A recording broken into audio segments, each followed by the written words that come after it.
Hi guys, thanks for watching. My name is Johanke Killis and this is the 10th talk in my series on transforming society. I want to encourage you to go back and look at the previous talks just to get some context about what I'm talking about. Now today I want to discuss what is probably the most pressing issue in the world today, and that's the issue of youth. The last 2 days I've been seriously burdened for the state of our young people. And by youth, I want to use the age group between 13 and 25. All right. Now, back in 2002 and 3, I was a youth pastor at a church, and I had a very interesting group. It was a mixed group of kids, some rich, some very poor.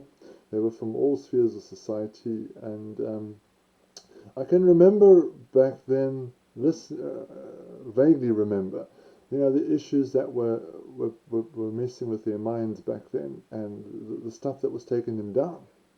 And today, 18 years later, it's a completely different world that we live in. And the problems seem to have grown exponentially.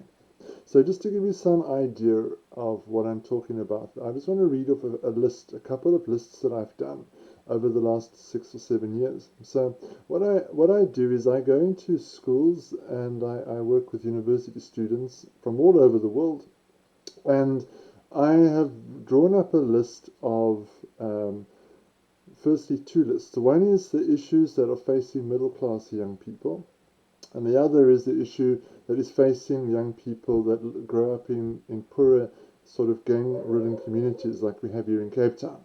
And I just want you to listen very carefully. I've listed the top 10 or so problems that come up time and time again. This is the list. Firstly, in the middle class issues that the kids face. Number one, this is South Africa, and this is predominantly Cape Town, but it includes some other high schools across the Western Cape. But number one, fear of crime and trauma. Number two is depression. We see that as a huge problem. Number three is suicidal thoughts. Number four is rape or abuse at home, which is number five. Number six is drugs. Unsurprisingly, number seven is anxiety. Number eight, purpose in life. Number nine is gangsterism, and that's often, like for instance where I live, it's a fairly peaceful area, but around us we have communities with gangsterism, and that often spills over into the suburbs. Number 10 is racism, but I must say, out of several thousand kids that I spoke to across all races, it was a very, very small number that consider that a problem. Number 11 is self-harm. Number 12 is divorce. Number 13 was death and illness. And number 14 was eating disorders. Now, I drew up this list a year ago. I went through all my notes over the years, and this was it. But I can quite uh, confidently tell you that self-harm has climbed up the ladder a lot. It's probably in the top five. And the same goes for anxiety. Well, that and fear and trauma are closely linked. And the same goes with eating disorder. So what we're seeing is the mental state of middle-class young kids, and including the richer ones, their mental and emotional state is finished. And their response to it is largely negative. So it's drugs, it's cutting, it's self-harm, etc., etc. Now those are the kids that many people would look at and think there's nothing wrong with them. They look perfectly normal, they look perfectly fine. And it's because what happens with middle class kids and richer kids is, like we adults, we have got the ability to hide behind stuff, behind our clothes, behind our cell phones, behind our walls and our fancy cars. And we like to give the impression that all is well, at least on the outside. Now, looking at the top 10 issues of youth that I've worked with in gang areas, and most of my work has been this for at least the last 15 years. And it goes like this. Number one, fear and trauma. And this every single child complained of fear and trauma. All right. And that's often because of the violence which happens right outside their window or sometimes comes through their window. Number two was drugs and alcoholism, which is ripping our poorer communities to shreds here. Number three is rape, pregnancy, sexual abuse. Um, Although we often talk in groups in the classroom, I'm often surprised how open people are to talking about this. You know, they will, a 13, 14-year-old will openly admit in front of all their friends they've been sexually abused. This problem, well, the problem I see here is that it's become normalized in society. And it's even reached a point in some of the more depraved talks I've had with young people where it's a sort of a, I've got a notch in my belt if I've been sexually abused. I don't know. I'll explain that in another talk. Number three was depression, or number four, I beg your pardon, was depression and suicide. But the depression was often overshadowed by the trauma. So many times they did not realize that they were in fact depressed because the trauma was just so bad. Number five was the point of living, the purpose of life, which is no surprise because if you are just struggling to survive every day of your life, you're not going to sit and think about what is my purpose in life. It doesn't come naturally. I'm not actually going to end there on that list because it's pretty much similar to the other list where it discusses abuse at home, self-harm, divorce. Although divorce isn't really an issue, I find. To be perfectly honest, the problem is just missing fathers. They just don't exist. And that's another talk for another day. I run a school. I've had over 500 4 and 5-year-olds over the last 5 years. And the vast majority, 95%, when I do the intake with the mother, because it's normally the mother or the grandmother that brings the child. The answer I ask, is there a father on the scene? And the usual answer is, I don't want to talk about it. Okay. Those are just two of the lists of the issues that are plaguing the kids in my country, in my city, in my community. Now I want to read you another list. So over the last 11 or 12 years, I have had a lot of students come from all around the world, and they come and intern, they volunteer with my organization, and most of them come from America, various universities.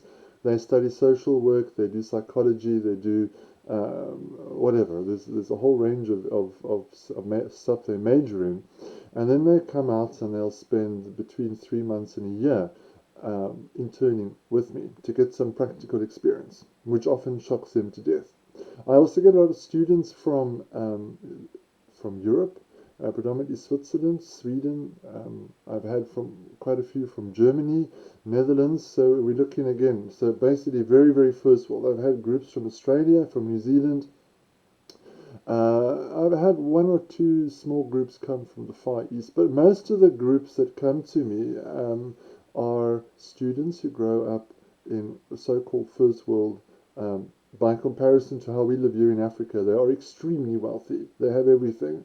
And I get Christian groups and I get non-Christian, atheist, secularist groups as well. So again, all groups of people. Now, I want to read, over the years, one of the things I really enjoy is sitting with a group of students, aged 19, 20, 21, and getting into their world and really understanding about what is going on. I find that is just fascinating.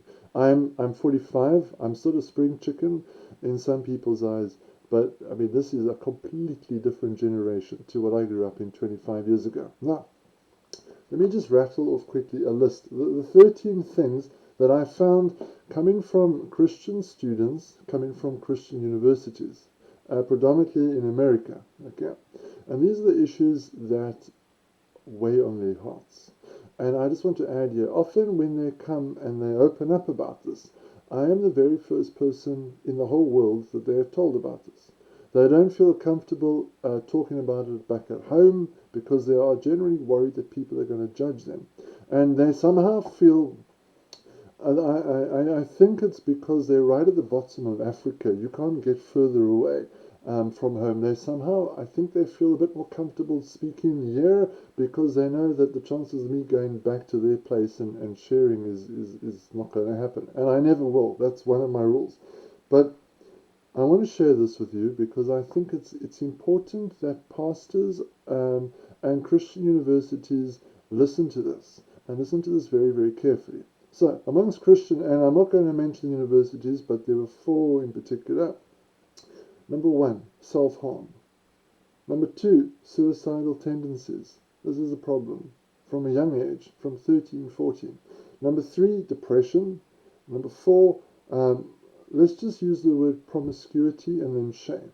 So they became, particularly first year students, they became promiscuous. In their words, they lowered their morals a little bit, and now they're battling with extreme shame. Number five, anxiety. I would say anxiety disorder, and I'm not a psychiatrist, but why I say disorder is because their anxiety is so bad that it is crippling the rest of their life. They are unable to function properly. Okay. Number six, trauma. Number seven, they were a victim of physical abuse. This is very common. Number eight, they were a victim of sexual abuse. And again, these are often kids who grew up in the church but never told anyone. Number nine, drug alcohol abuse, and this again is a first year, I think you call it freshman in the States. It's a freshman problem. Often kids come out of very sheltered environments. They might have been homeschooled, they might have gone to a Christian school. They come they start their studies and they are suddenly bombarded. And these Christian universities, mind you, they're not what they are meant to. They are, some crazy stuff goes on in those campuses. Number 11, anger problems. Number 12, fear. Number 13, grief and sadness. I'm going to end it there. These are, I have a huge love and respect for these students I've had. I've had quite a number, a couple of hundred, maybe almost 300 of them over the years. They are incredible kids, 20-year-olds. But they're carrying a tremendous lot of baggage. They do not feel comfortable going to their church, to their pastor, to their student pastor, even their youth group. The one reason, and a lot of it is their perception, maybe, that the world is going to judge them. But the problem is they haven't been discipled properly.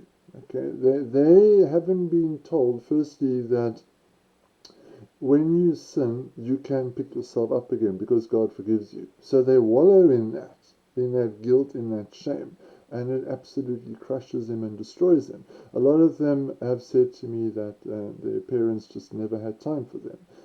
A lot of them said that they grew up extremely and legalistic rules, and they lived in constant fear of breaking those rules. And when they did, then in their mind, they had completely failed God. So there's a sort of a warped understanding of God's grace. The next list I want to go down is a list of the predominantly secular humanistic students that I get. And these are generally European students, Swedish, German, and Holland, or Netherlands.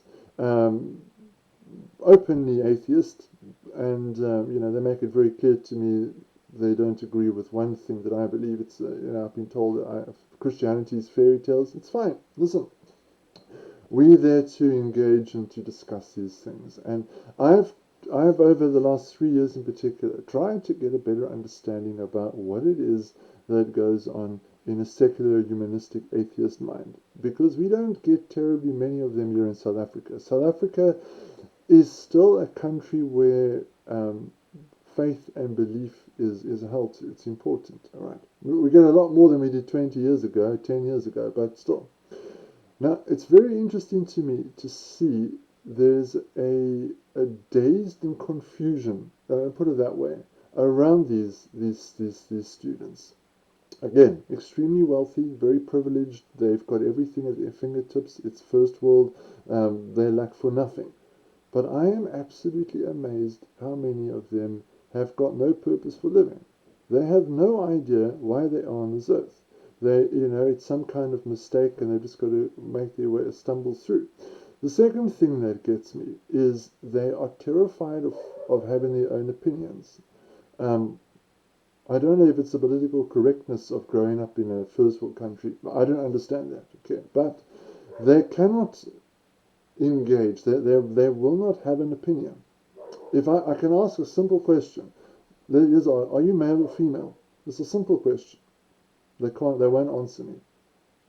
Because they are terrified that I will be offended or someone will be offended. Now it worries me, and I realize this is becoming the culture of the day. But growing up without a strong conviction of who you are and why you're on this earth can lead to a life of emptiness. It is hardly surprising how many of them are living or able to cope purely because they live on antidepressants, because they live on other medication to help them sleep. They go to therapy for years and years and years. Look, the story goes on. Here's my point. My point is this: I am deeply concerned about the state of this young generation. They are growing up, and particularly if you look at the last 100 days across the world, they're growing up in very difficult times. They are growing up in a world where they may not, as I said, they may not think for themselves. They are told how to think. They are growing up in a world where violence is becoming more and more prevalent. It's becoming more and more normal. They're growing up in a world where all the old Judeo-Christian values and morals are being attacked and frowned upon to the point where there are no morals. You do what you wish. And the problem is yeah, that's fine, and I will respect you, that's your thing. But when the consequences come to that, they find themselves completely overwhelmed. It really is a major concern to me how many young people are self-harming. How many young people loathe themselves. They absolutely hate themselves. How many young people they might be even as young as 13, 14, 15, but they're walking around full of anger. How many young people have got no idea what they want to do with their life? Now, part of the problem is, as I'm discovering, is as I'm engaging with these students, they often will say to me, you're the very first person that we've spoken to about this, and we feel greatly relieved. That's fine, but the question is why am I the very first adult that these young people have spoken to? And this isn't a once or twice. This comes up over and over and over and over again. The problem, I believe, and I wish to suggest, is that my generation, 45 up to 65, we are so self-absorbed with our own little world that we have completely neglected this young generation. We're not offering them guidance, we're not coaching them, we're not mentoring them. When they make a mistake and they fall, we don't pick them up. We are very quick to judge. We are very quick to close the door on them. These young people are crying out for love.